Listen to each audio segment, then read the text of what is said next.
किसका भाग माना जाता है? खोखले गोले का भाग माना जाता है।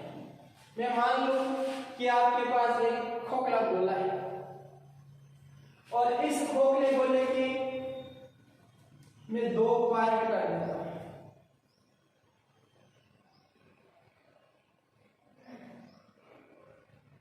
इस खोखले गोले के मैं 2 पार्ट कर देता हूं, यानी इस खोखले गोले को मैं बीच में से काट देता हूं। काटने के बाद 2 दर्पण बनते हैं। एक दर्पण तो ये बनता है, ये दर्पण बनता है, और दूसरा दर्पण ये बनता है।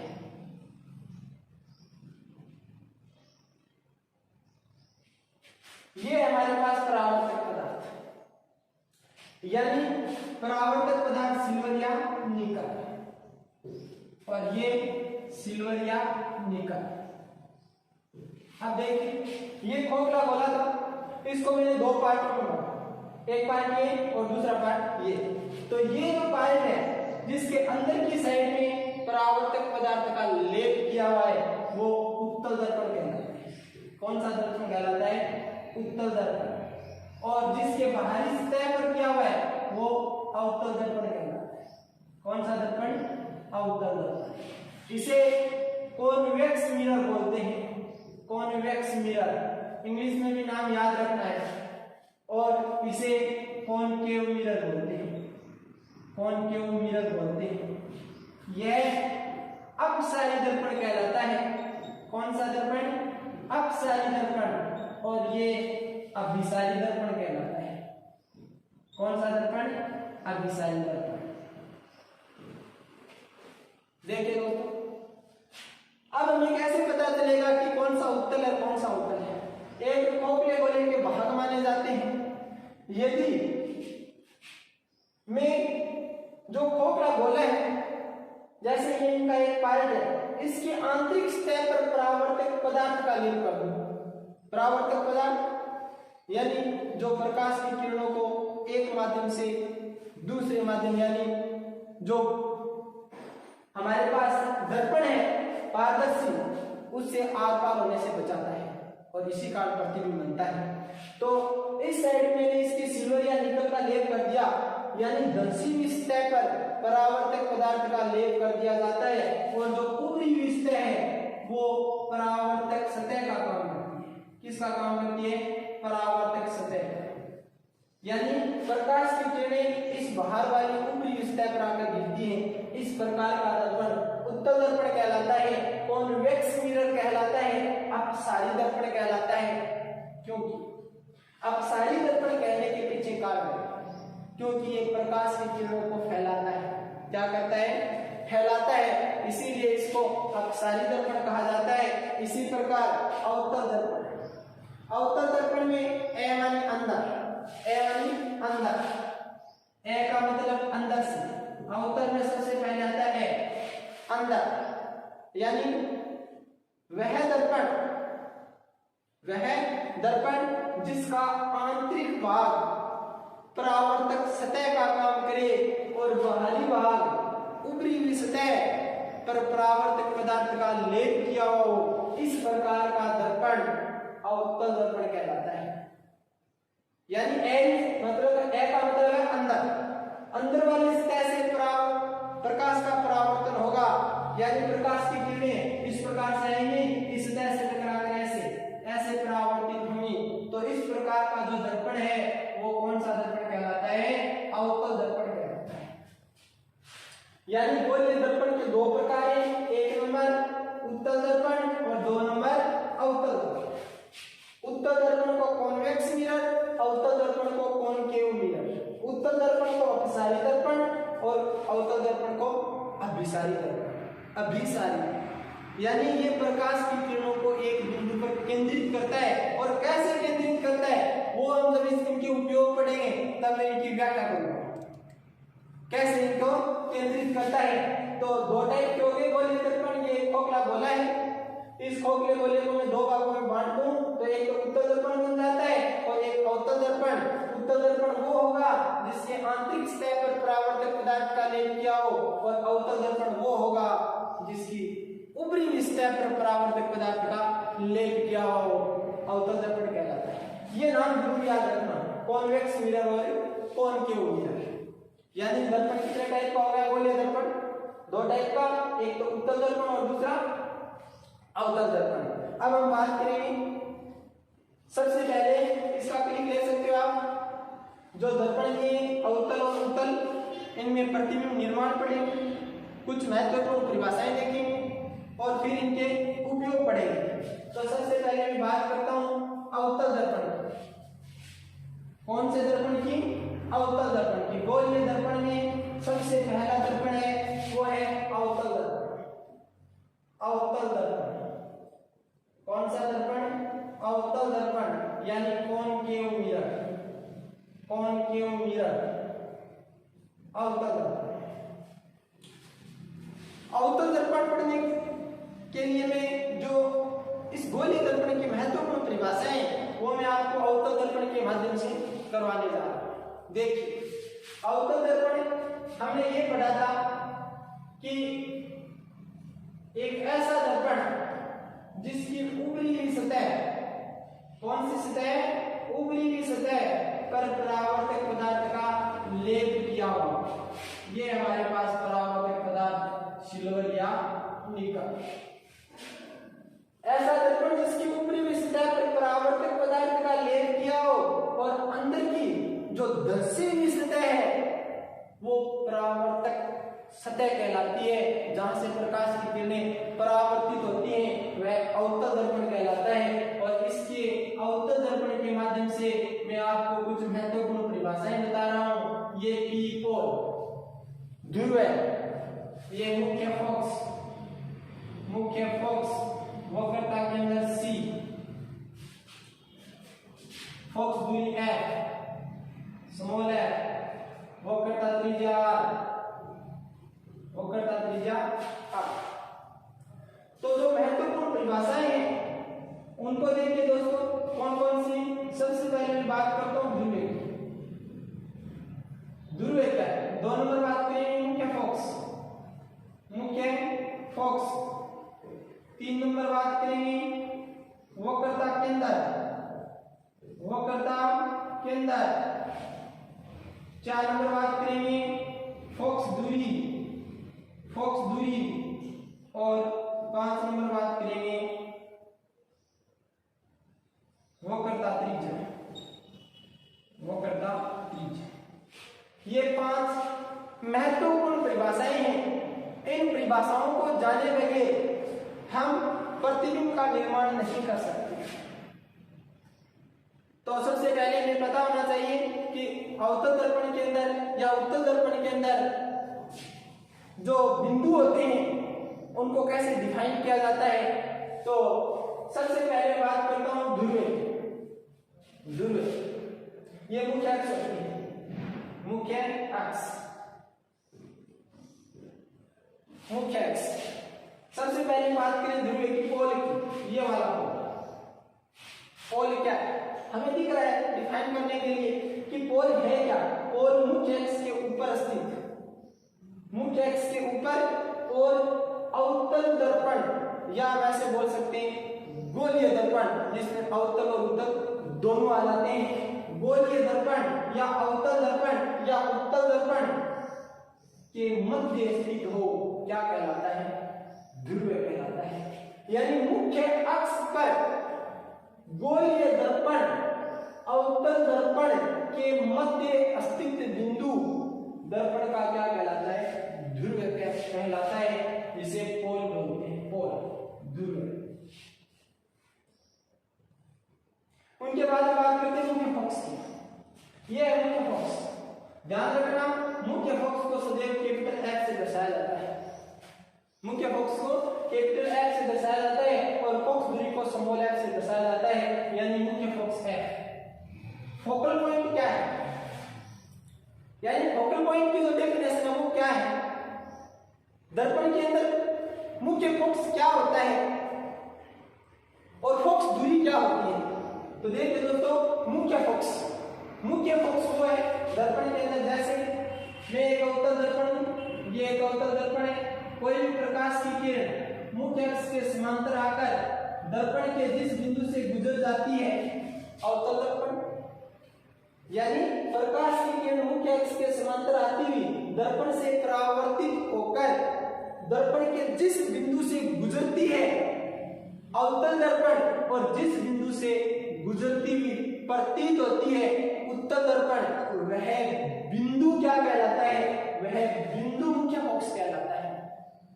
जैसे ये कोई प्रकाश की किरण मुख्य अक्ष के समांतर आ रही थी, ये अवतल दर्पण है, इसे परावर्तित होने के बाद ये जिस पॉइंट से गुजर रही है वो पॉइंट फोकल पॉइंट कहलाता है, मुख्य फोकस कहलाता है। नेक्स्ट, वक्रता केंद्र। वक्रता केंद्र, वक्रता केंद्र क्या है? क्योंकि जो गोलीय दर्पण है उसको मैंने खोखला गोला बनाया, जैसे ये खोखला गोला है, इस खोखले गोले का जो केंद्र है वो क्या कहलाता है? वक्रता केंद्र कहलाता है। क्योंकि अवतल दर्पण और उत्तल दर्पण दोनों एक खोखले गोले के बाहर माने जाते हैं, और उस खोखले गोले का केंद्र क्या कहलाता है? वक्रता केंद्र कहलाता है। तथा उस खोखले गोले की त्रिज्या क्या कहलाती है? वक्रता त्रिज्या कहलाती है। जैसे इसको मैं आर से रिप्रेजेंट करूं तो ये क्या हुई? वक्रता त्रिज्या हुई। इनके बारे में बात करते हैं फोकस दूरी। फोकस दूरी क्या है? फोकस दूरी एक ध्रुव है, वह मुख्य फोकस के बीच की दूरी। फोकस दूरी यानी फोकस तक की दूरी, कहां से? दूरियां सदैव दर्पण हो चाहे लेंस हो, ध्रुव से मापी जाती हैं, प्रकाश के केंद्र से मापी जाती हैं। तो दर्पण की बात करें तो मुख्य फोकस तक की दूरी कहां से? ध्रुव से। ध्रुव से लेकर ये ध्रुव पोल से लेकर और मुख्य फोकस के बीच की दूरी क्या कहलाती है? फोकस दूरी कहलाती है, जिसे स्मॉल f से रिप्रेजेंट किया जाता है। जैसे समतल दर्पण में हमने पढ़ा था, समतल दर्पण की फोकस दूरी इंफिनिटी होती है, अनंत होती है। तो फोकस दूरी की परिभाषा क्या बन जाएगी? ध्रुव से मुख्य फोकस के बीच की दूरी क्या कहलाती है? फोकस दूरी कहलाती है। और वक्रता त्रिज्या मैंने आपको बताई थी कि गोलीय दर्पण एक खोखले गोले का भाग माना जाता है, और इस खोखले गोले का केंद्र वक्रता केंद्र और त्रिज्या वक्रता त्रिज्या कहलाती है। या हम ऐसे बोल सकते हैं, दर्पण के ध्रुव से वक्रता केंद्र के बीच की दूरी क्या कहलाती है? वक्रता त्रिज्या कहलाती है। क्या कहलाती है? वक्रता त्रिज्या कहलाती है, जिसे कैपिटल आर से दर्शाया जाता है। तो यहाँ पे आप नोट करके एक चीज लिख सकते हो, नोट वक्रता त्रिज्या बराबर होती है 2 गुना फोकस दूरी की। फोकस दूरी की यानी r बराबर होती है 2f के और f बराबर होती है r/2 के। और फोकस दूरी मीटर के अंदर लेंगे तो f बराबर r/2, यानी वक्रता त्रिज्या और फोकस दूरी के मध्य संबंध, वक्रता त्रिज्या व फोकस दूरी के मध्य संबंध होता है। एग्जाम में क्वेश्चन आ सकता है, वक्रता त्रिज्या व फोकस दूरी के मध्य संबंध है। नीचे आपको थ्योरेटिकल रूप में मिल सकता है, वक्रता त्रिज्या फोकस दूरी की दुगुनी होती है, वक्रता त्रिज्या फोकस दूरी की आधी होती है, वक्रता त्रिज्या फोकस दूरी की 4 गुनी होती है। इस प्रकार से आपको थ्योरी के रूप में ऑप्शन मिल सकते हैं। मैथमेटिक्स रूप में मिलेंगे तो कोई दिक्कत नहीं है, लेकिन थ्योरी के रूप में मिलेंगे तो आपको समझना है कि वक्रता त्रिज्या होती है वो फोकस दूरी की दुगुनी होती है, अर्थात r बराबर क्या होता है? 2f होता है, और फोकस दूरी होती है वो वक्रता त्रिज्या की आधी होती है। अगर ऑप्शन डालते हैं थ्योरी के रूप में, लेंथ के ऑप्शन डालता है, लैंग्वेज के रूप में ऑप्शन डालता है, तो आपको बहुत ही ध्यान से देखना पड़ेगा। पहले आप ये कर लीजिए कि r बराबर 2f लिख लीजिए और फिर ऑप्शनों को मैच करवा लीजिए कि वक्रता त्रिज्या किसके बराबर है? फोकस दूरी के 2 गुने के बराबर है। या एग्जाम में पूछा जाए फोकस दूरी का क्या संबंध है वक्रता त्रिज्या के साथ, तो फोकस दूरी बराबर होती है वक्रता त्रिज्या की आधी की, ऐसे भी पूछा जा सकता है। यानी चारों ऑप्शन आपको वक्रता त्रिज्या और फोकस दूरी के 2 शब्दों के अंदर दिए हुए मिलेंगे। कहीं तो आधी होती है, कहीं दुगुनी होती है, कहीं वक्रता त्रिज्या दुगुनी होती है, कहीं फोक्स दूरी दुगुनी होती है। इस प्रकार से आपको 4 ऑप्शन मिल सकते हैं। उसमें आपको ध्यान रखना है वक्रता त्रिज्या किसके बराबर होती है, फोक्स दूरी के दुगुने के बराबर होती है। तो ये हमारी महत्वपूर्ण परिभाषाएं होगी जो इस चित्र के अंदर मैंने दर्शाई है। ये अवतल दर्पण है, सिल्वर और निकल का, इसमें क्या क्या है, लेप किया हुआ है। अंदर की सतह, ये वाली अंदर की सतह, ये परावर्तक सतह, इसके अंदर ध्रुव है मुख्य अक्ष के ऊपर तथा दर्पण के मध्य स्थित बिंदु ध्रुव कहलाता है। फोकस बिंदु प्रकाश की किरणें मुख्य अक्ष के समांतर आने वाली प्रकाश की किरणें दर्पण से परावर्तित होकर जिस बिंदु से गुजरती है अवतल दर्पण तथा जिस बिंदु से गुजरती हुई प्रतीत होती है उत्तल दर्पण, वह बिंदु क्या कहलाता है, मुख्य फोकस कहलाता है। वक्रता केंद्र और वक्रता त्रिज्या एक खोखला गोला माना जाता है और इस खोखले गोले का केंद्र वक्रता केंद्र और इस खोखले गोले की त्रिज्या वक्रता त्रिज्या कहलाती है। तो दोस्तों अब आगे हम बात करते हैं अवतल दर्पण के अंदर प्रतिबिंब निर्माण। आप इसका क्लिप ले सकते हो। अवतल दर्पण के अंदर प्रतिबिंब निर्माण बेहद इंपॉर्टेंट, जिसको हम बार बार में रखते हैं और जब पूछा जाता है तो वो 100% गलत हो जाता है। इसके लिए मैं आपको एक चित्र के अंदर जितने भी इसके प्रतिबिंब हैं उनको मेंशन कर रहा हूं और वो एक चित्र आपके सभी प्रश्नों के हल कर देगा। देखिए कैसे, अवतल दर्पण में प्रतिबिंब निर्माण, अवतल दर्पण में प्रतिबिंब निर्माण, इनके लिए सबसे पहले इनके नियम देखें कि प्रतिबिंब बनता कैसे। हमें पता तो होना चाहिए कि प्रतिबिंब बनता कैसे, इनके नियम क्या है। तो इनके 4 नियम बेहद इंपॉर्टेंट है। हालांकि हमें यहाँ पे कोई प्रतिबिंब बनाना नहीं है, कंपटीशन के अंदर प्रतिबिंब बनाना नहीं पूछा जाता, फिर भी मैं आना चाहिए कि प्रतिबिंब बनता कैसे। जो कंपटीशन में पूछा जाता है वो मैं आपको बताऊंगा कि आपको ऑप्शन कैसे पकड़ना है। इनके 4 नियम। पहला नियम ये मैं अवतल दर्पण लेकर चल रहा हूं कि यदि कोई प्रकाश की किरण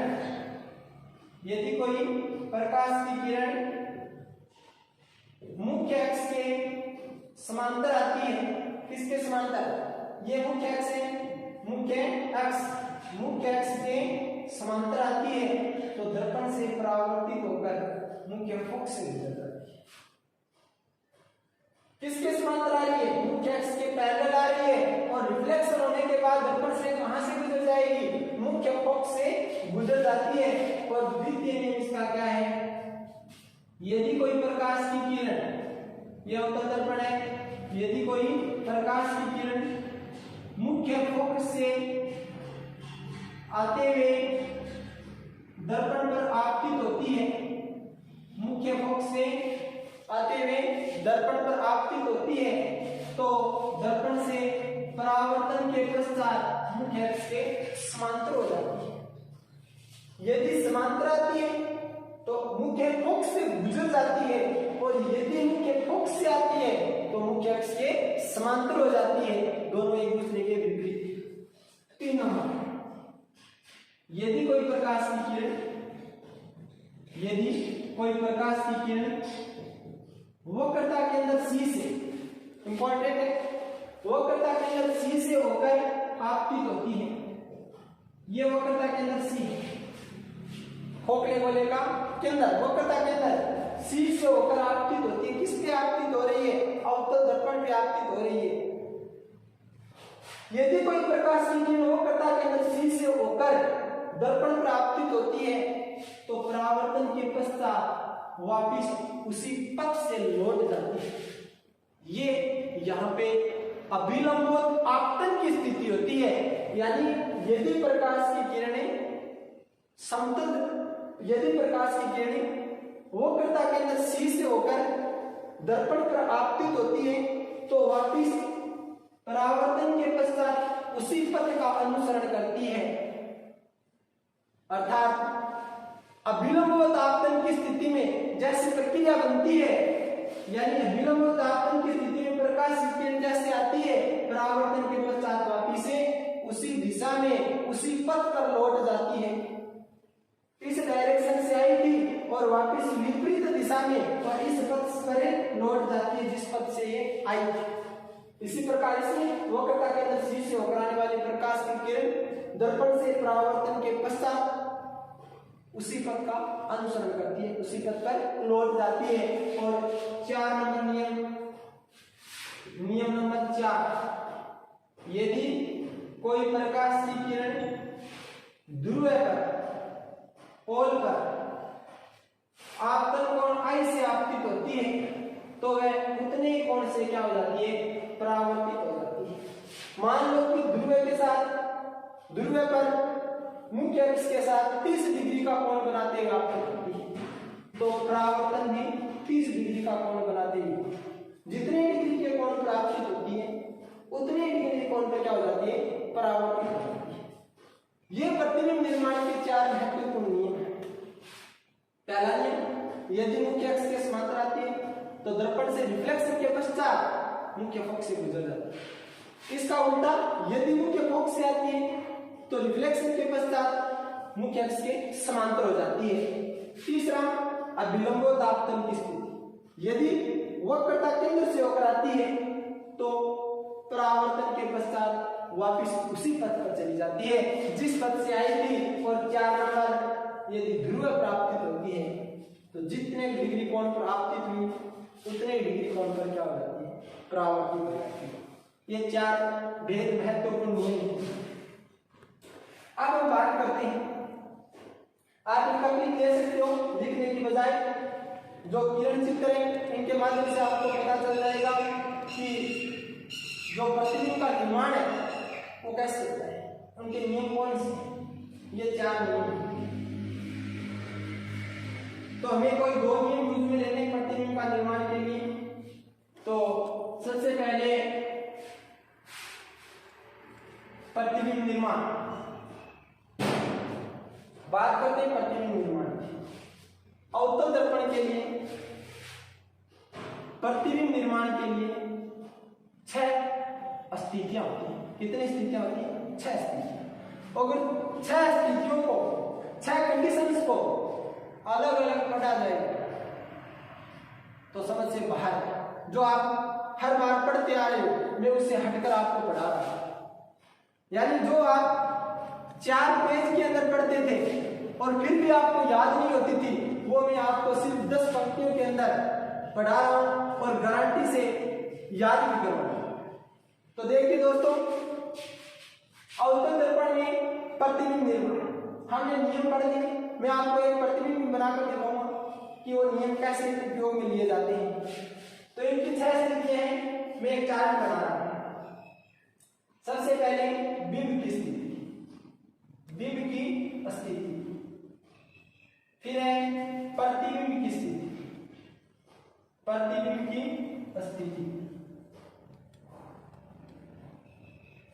प्रतिबिंब की स्थिति, फिर है बिंब का आकार और प्रकृति।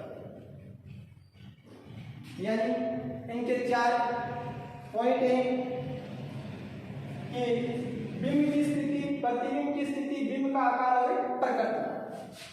देखिए, सबसे पहले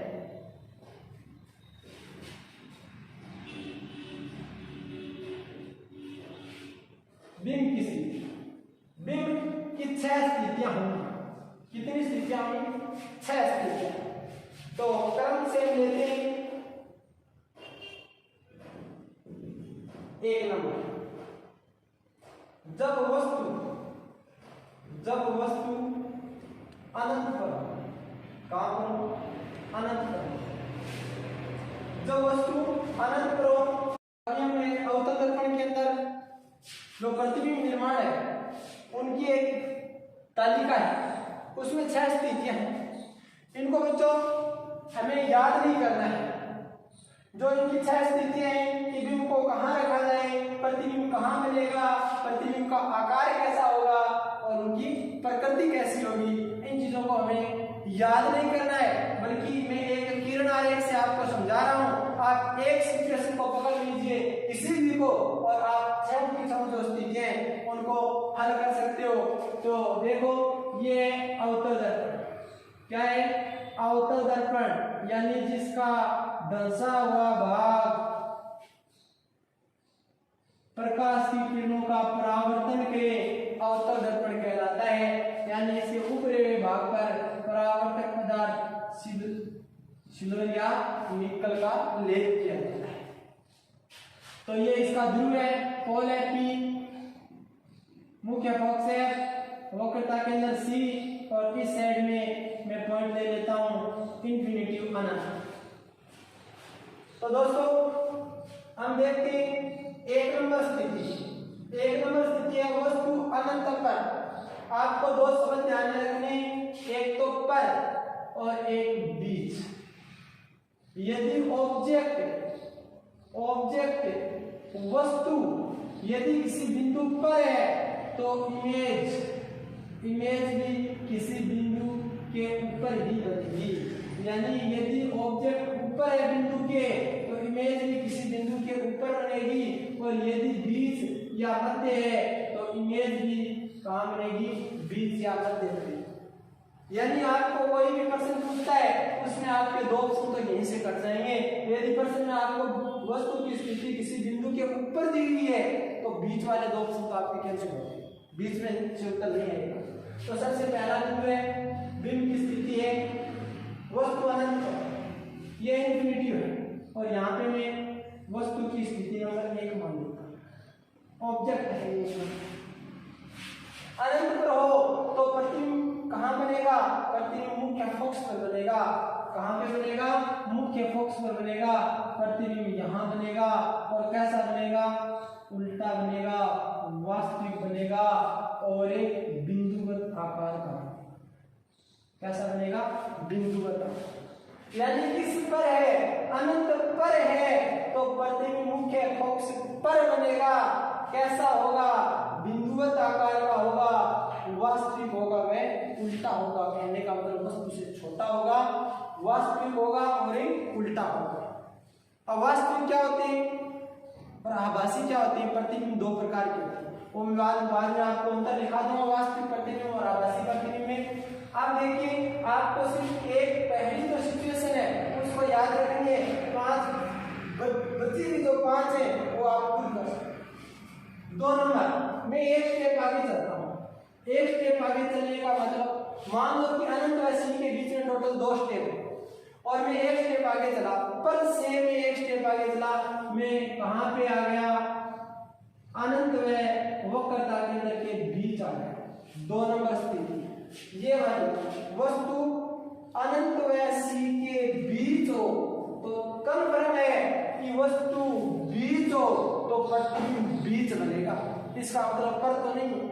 अब आपको याद रखना है कि अगर अनंत पर थी तो मुख्य फोकस पर बना।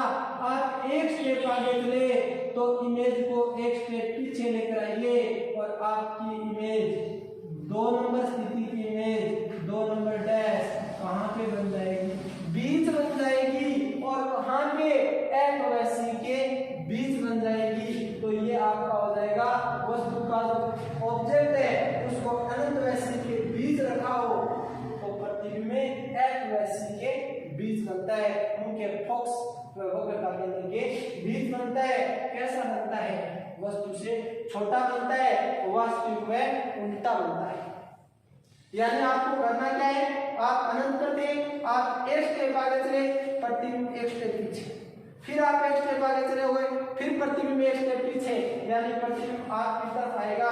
3 नंबर यदि वस्तु सी पर हो, इंपॉर्टेंट है 3 नंबर, यदि वस्तु सी पर हो, सी का मतलब वक्रता केंद्र पर हो, वस्तु सी पर हो। कैसे पता चला कि वस्तु सी पर आएगी, क्योंकि जब अनंत पर थे एक स्टेप चले, हम आ गए थे अनंत व सी के बीच, फिर मैं एक स्टेप चला, अब मैं ऊपर आ गया। किसके किसके ऊपर आ गया? 3 नंबर स्थिति में सी के ऊपर आ गया। पहले अनंत पर था, एक स्टेप आगे चला बीच आया, फिर एक स्टेप आगे चला ऊपर आया, इसके सी के।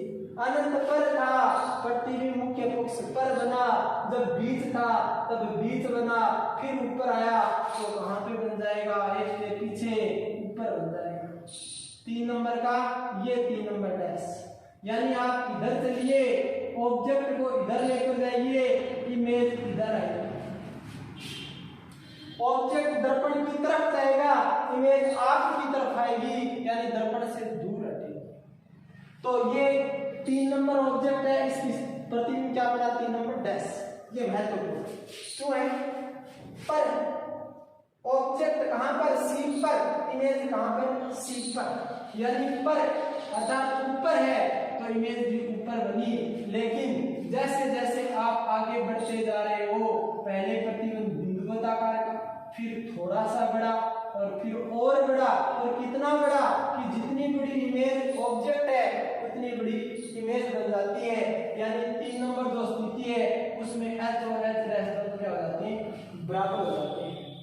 यानी दर्पण की वह कौन सी स्थिति है जहां पे बिंब व इमेज प्रतिबिंब दोनों बराबर बनते हैं? और तो दर्पण की वह स्थिति है कि वस्तु वक्रता के अंदर सी पर स्थित है, और इस स्थिति के अंदर जो मैग्नीफिकेशन है m का मान वो भी 1 होता है, क्योंकि h डैश बटा h लिखेंगे दोनों बराबर है तो मान 1 आ जाएगा। जैसे हमने समतल दर्पण में पढ़ा था कि समतल दर्पण की आवर्त विषमता का मान +1 होता है।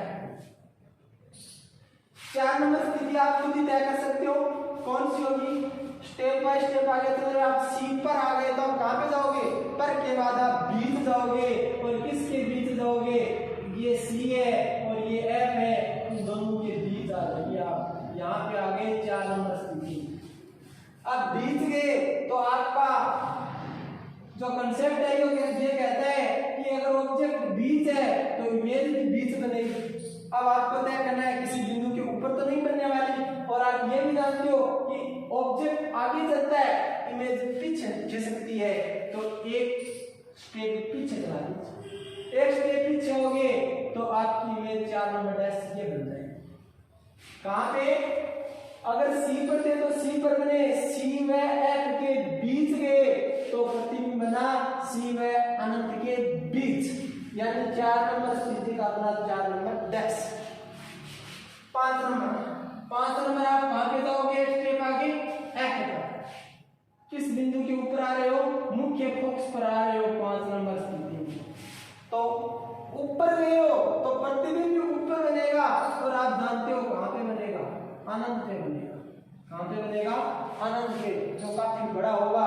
यहाँ से आप 5 नंबर में देख सकते हो, वस्तु एफ पर है तो प्रतिबिंब अनंत पर बनेगा, वस्तु से बहुत बड़ा होगा, वस्तु जो है उल्टा होगा। अब आप गौर कीजिए इस बात पे कि 5 नंबर और 1 नंबर में बोला गया था वस्तु अनंत पर हो, प्रतिबिंब कहां पे बनता है? प्रतिबिंब मुख्य फोकस पर बनता है। और 5 नंबर में क्या आ गया कि वस्तु कहां पे हो? मुख्य फोकस पर हो, तो प्रतिबिंब कहां पे बनता है? अनंत पर बनता है। मतलब सीधा सा है, आप स्टेप बाय स्टेप चलते हो तो आपकी जो इमेज है वो भी स्टेप बाय स्टेप चलती है, और एक ऐसी स्थिति आती है जहां पे दोनों का मिलन हो जाता है। वो स्थिति है वक्रता के अंदर। वक्रता के अंदर जो ऑब्जेक्ट और इमेज दोनों एक ही पॉइंट पर बनते हैं और दोनों आकार में क्या होते हैं? बराबर होते हैं। अब इसी 6 नंबर जो स्थिति है वो भेद महत्वपूर्ण है। 6 नंबर स्थिति है कि वस्तु एफ और बी के बीच हो, क्योंकि आप कहां तक आ चुके हो?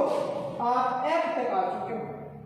अब आपको एक स्टेप आगे जाना है, आप आगे निकल गए और आप आगे 6 नंबर स्थिति में कहां पे?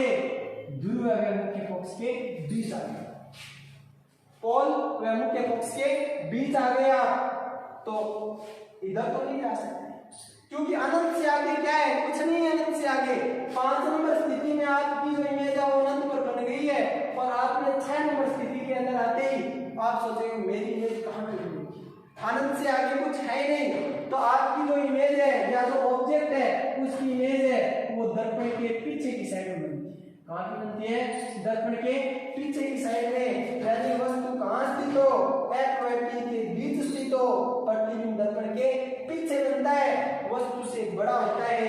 और इंपॉर्टेंट बात, आभासी व सीधा होता है, क्योंकि अवतल दर्पण की जो 5 स्थितियां थी उसमें प्रतिबिंब की प्रकृति वास्तविक व उल्टा बना, लेकिन छठी स्थिति अवतल दर्पण और उत्तल लेंस, मैं आपको उत्तल लेंस में भी बताऊंगा, अवतल दर्पण और उत्तल लेंस के अंदर प्रतिबिंब आभासी व सीधा, आभासी व सीधा उत्तल दर्पण में भी बनता है, लेकिन उसमें सदैव छोटा बनता है। उस दर्पण का नाम बताइए, उसे दर्पण का नाम बताइए जिसमें प्रतिबिंब आभासी सीधा व वस्तु से बड़ा बनता है।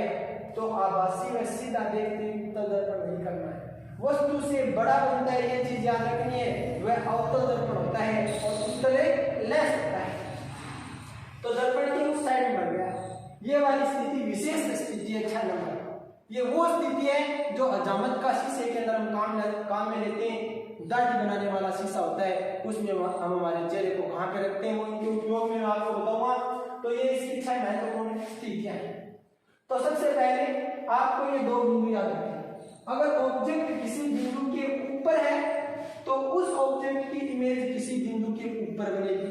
अगर 2 बिंदुओं के बीच है ऑब्जेक्ट तो इमेज भी 2 बिंदुओं के बीच बनेगी। मतलब सीधा शायद 4 ऑप्शन में से 2 ऑप्शन तो आपके यहीं से कट हो जाएंगे, और फिर 2 बचेंगे। आपको कुछ भी पूछ सकता है, स्थिति पूछ सकता है, आकार पूछ सकता है, प्रकृति पूछ सकता है, सभी के सभी आपको याद नहीं करनी। आपको एकमात्र एक कंडीशन याद करनी है, पहली एक कंडीशन कि अनंत प्रयत्न कहाँ बनता है, एफ पर बनता है। फिर आप स्टेप बाय स्टेप आगे चलते जाइए, आपका जो इमेज है वो भी स्टेप बाय स्टेप पीछे आती जाएगी। ऑब्जेक्ट और इमेज, जैसे जैसे इमेज पीछे की तरफ खिसकती है, यहाँ पे छोटा, फिर बड़ा, फिर बराबर, फिर और बड़ा, फिर सबसे बड़ा, और फिर 6 नंबर में आभासी बन जाता है। यानी धीरे धीरे इमेज बढ़ती जाती है, लेकिन ऑब्जेक्ट ना तो बढ़ता है ना घटता है, ये बराबर रहता है। देख सकते हैं 1 नंबर स्थिति में होनी चाहिए, 2 नंबर में, क्योंकि ऑब्जेक्ट तो एक है, उसको अलग अलग स्थितियों पर हम रख रहे हैं और उसकी इमेज देख रहे हैं कि कब छोटा बनता है, कब बड़ा बनता है, कब बराबर बनता है और कब आभासी बनता है। और आभासी बनता है 6 नंबर स्थिति। अब आपका ये सवाल हो सकता है कि किरण आरेख कैसे बनता है, जो मैंने आपको 4 रूल बताए थे, हमें 6 के 6 किरण आरेख नहीं बनाना। यानी कंपटीशन के अंदर किरण आरेख नहीं पूछा जाता, आपको कोई स्थिति दे दी जाएगी